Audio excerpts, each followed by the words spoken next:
प्राचीन भारत की धरा पर, जहां पवित्रता और रहस्य का अद्भुत संगम होता है, महिला नागा साधुओं के रहस्यमय सार्वजनिक स्नान के किस्से एक भूतिया आत्मा की अनकही दास्तां के साथ खुलते हैं। कहीं अनकही बात, हिंदी हॉरर स्टोरी। प्राचीन भारत की धरा पर अनेक अनकहे रहस्य छिपे हैं, जहां समय मानो थम सा जाता है और अतीत की गूंज आज भी सुनाई देती है।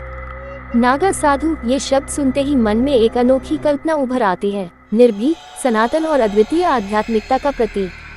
परंतु आज हम बात करेंगे महिला नागा साधुओं की, जिन्होंने सदियों से परंपराओं और रहस्यमय अनुष्ठानों में अपना स्थान बनाया है। क्या ये महिला साधु वास्तव में सार्वजनिक रूप से स्नान करती हैं, या ये केवल एक मिथक है, एक लोककथा जिसमें अंधविश्वास और आध्यात्मिकता का रंग भर दिया गया है? इस कहानी की शुरुआत एक अज्ञात गांव से होती है, जहां की गलियों में रात के सन्नाटे में भी एक अनजानी हलचल सी रहती थी। वहां के लोग अक्सर रात के समय मंदिरों और आश्रमों के पास अजीब सी आवाजें सुनते थे, और कई बार तो उन्होंने देखा कि किसी छिपे स्थान से उजाले की चमक सी निकलती थी, जैसे कोई रहस्यमयी शक्तियां जगमगा रही हों। नागा साधु, जिन्हें अक्सर नागा के नाम से जाना जाता है, वे हिंदू धर्म के ऐसे सनातन साधु हैं जो दुनिया के सांसारिक बंधनों से मुक्त होकर एक विशिष्ट जीवन शैली अपना चुके हैं। इन साधुओं की पहचान उनके नग्न रूप, ऊंची आत्मनिष्ठा और अति विचित्र अनुष्ठानों से होती है। लेकिन कहानी में एक मोड़ तब आता है जब हम बात करते हैं महिला नागा साधुओं की, जिनकी उपस्थिति बहुत कम ही देखी गई है। इतिहास के पन्नों में दर्ज है कि एक समय ऐसा भी हुआ था जब महिला नागा साधु भी अपने संकीर्ण आध्यात्मिक जीवन में सक्रिय थी। कुछ दंत कथाओं के अनुसार ये महिला साधु सार्वजनिक रूप से स्नान करती थी। ऐसा माना जाता था कि यह स्नान केवल शरीर की शुद्धि के लिए नहीं, बल्कि आत्मा की मुक्ति और आध्यात्मिक ऊर्जा के संचार के लिए भी आवश्यक था। उनके स्नान की पद्धति इतनी विचित्र थी कि उससे जुड़ी अनेक कहानियां और अफवाहें जन्म ले गईं। गांव के बुजुर्गों का कहना था, ये स्नान मात्र एक शारीरिक क्रिया नहीं, बल्कि आत्मा और शरीर के बीच की सीमा को मिटा देने वाली एक अद्भुत प्रक्रिया है। रात के अंधेरे में जब गांव के लोग अपने अपने आश्रमों में शांतिपूर्वक विश्राम कर रहे थे, तो अचानक एक विचित्र घटना ने सबकी धड़कनों को तेज कर दिया। सीमा, जो एक युवा पत्रकार थी, ने स्थानीय लोककथाओं और साधु संप्रदायों के रहस्यों पर शोध करने का निश्चय किया था। उसने सुना था कि गांव के पास स्थित एक प्राचीन आश्रम में अब भी महिला नागा साधुओं के स्नान की प्रथा जारी है। हालांकि यह प्रथा अब एक रहस्य ही बनकर रह गई थी। सीमा ने अपने कैमरे और नोटबुक के साथ उस आश्रम की ओर कदम बढ़ाया, जहां से उसे उन अदृश्य शक्तियों की गूंज सुनाई दे रही थी। रात का अंधेरा, चांद की मंद रोशनी और हवा की सरसराहट ने वातावरण को और भी रहस्यमय बना दिया था। जैसे ही सीमा आश्रम के प्रांगण में कदम रखी, उसे एक अजीब सी ठंडक का अनुभव हुआ, मानो कोई अनदेखी निगाहें उसे निरीक्षण कर रही हों। क्या ये सच में वही जगह है जहां महिला साधु सार्वजनिक स्नान करती हैं? उसने अपने आप से कहा, और उसके मन में एक अजीब सी भयावह उत्तेजना फैल गई। आश्रम की प्राचीन दीवारों पर उत्कीर्ण चित्र और मंदिर के प्रांगण में फैले बगीचे, यहाँ हर कोने में इतिहास की गूंज सुनाई देती थी। स्थानीय लोगों के अनुसार यह आश्रम सदियों पुराना था और यहाँ कभी एक बार महिला नागा साधुओं का वास हुआ करता था। कहानियों में कहा गया था कि जब भी साधु सार्वजनिक स्नान करते थे, तो मंदिर के शिखर से एक प्रकाश किरण गिरती थी, जो न केवल उनके शरीर को बल्कि उनकी आत्मा को भी पवित्र कर देती थी। गांव के बुजुर्गों ने बताया, ये स्नान एक प्रकार का अनुष्ठान है जो पुरानी परंपराओं से जुड़ा है, एक अनुष्ठान जिसमें आत्मिक शुद्धता और ब्रह्मांडीय ऊर्जा का संचार होता है। उन्होंने इस प्रक्रिया को जीवन का परम तत्व माना, जिसके बिना आध्यात्मिक उन्नति संभव नहीं है। लेकिन वर्षों के बाद समाज में बदलाव के साथ साथ इन प्रथाओं के बारे में भी संशय और अफवाहें फैल गईं।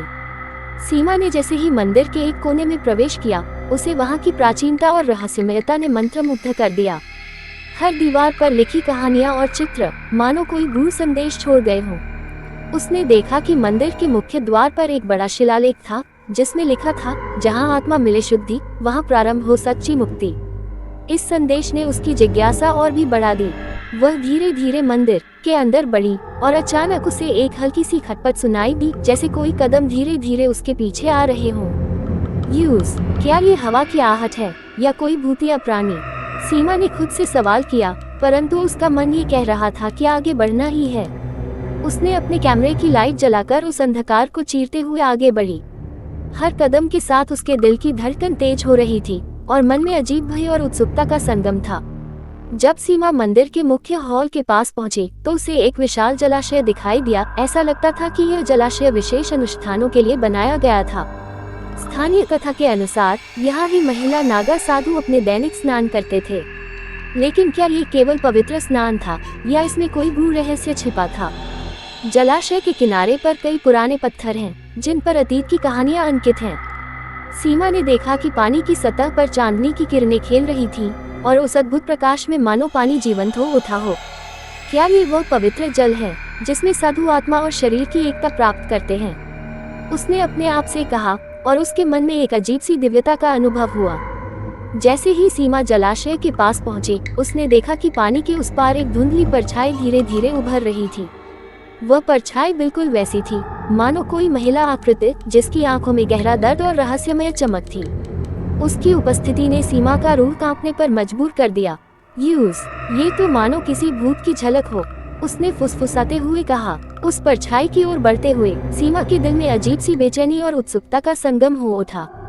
वह जानती थी कि उसके सामने कुछ ऐसा है जो वर्षों से अंधेरे में छुपा हुआ था, एक गूढ़ रहस्य जो आज फिर से उजागर होने जा रहा था। परछाई के पास पहुंचते पहुंचते ही उसने देखा कि वह वास्तव में एक महिला साधु की आकृति थी जिसके ऊपर समय के निशान स्पष्ट दिखाई दे रहे थे। इस भूतिया महिला की आंखों में गहरा ज्ञान और दर्द दोनों ही झलक रहा था। उसने धीरे धीरे अपने होंठ खोले और एक नर्म परंतु कठोर आवाज में कहा, मैं वह आत्मा हूँ जिसने अपने जीवन में सत्य और पवित्रता की खोज की। मेरा स्नान केवल शारीरिक नहीं बल्कि आत्मिक शुद्धि का प्रतीक था। उसकी आवाज में एक अजीब सी आहट थी जो किसी पुराने गान की मधुरता और किसी पुरानी कविता की गंभीरता दोनों को समेटे हुए थी। सीमा ने अपने नोटबुक में तेजी से लिखना शुरू कर दिया, परंतु वह खुद भी इस आवाज के मायने समझ नहीं पाई। वह सोचने लगी, क्या वास्तव में ये महिला नागा साधु सार्वजनिक स्नान करती थी? और यदि हाँ, तो उनका यह अनुष्ठान आत्मा के पवित्रीकरण का एक अद्भुत तरीका था। उसकी आंखों में सवालों का बादल था और दिल में उन उत्तरों के लिए असीम उत्सुकता थी।